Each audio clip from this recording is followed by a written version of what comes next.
మీకు ఈ వీడియో నచ్చినట్లయితే వీడియో క్లిక్ చేసి ఛానల్ని సబ్స్క్రైబ్ చేసుకోండి. కృష్ణప్రసాద్, శరత్చంద్ర ఇద్దరు ఇంటికి వస్తారు. శరత్చంద్ర అయితే గగన్ మాట్లాడిన మాటల్ని తలుచుకుంటూ ఉంటాడు.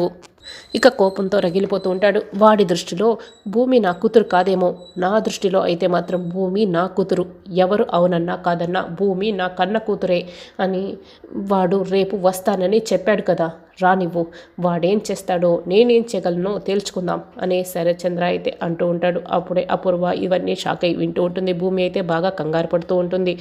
ఇక గగన్ కార్ డ్రైవ్ చేస్తూ ఒకచోట పక్కన ఆపుతాడు. భూమికి ఫోన్ చేస్తాడు. చెప్పండి అని భూమి ఫోన్ లిఫ్ట్ చేసి అడుగుతూ చాలా కంగారు పడుతూ మాట్లాడుతూ ఉంటుంది. ఇన్నాళ్ళు నేను నీ మనసులో ఉన్నానో లేదోనని తెలుసుకోలేక ఒక చిన్న తడబాటు ఉండేది. ఇప్పుడైతే నేను నీ మనసులో ఉన్నానని క్లారిటీ వచ్చేసింది.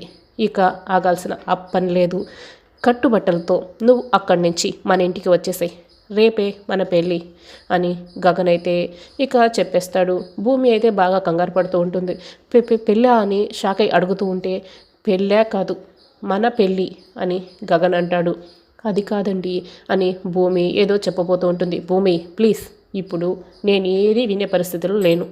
రేపు నేనే వస్తాను, నీకు బొట్టు పెట్టి ఆ ఇంటి నుంచి నిన్ను మా ఇంటికి తీసుకువచ్చేస్తాను అని గగన్ చెప్తూ ఉంటే భూమి అయితే షాక్ అయ్యి ఇక కంగారుగా ఇదంతా వింటూ ఉంటుంది.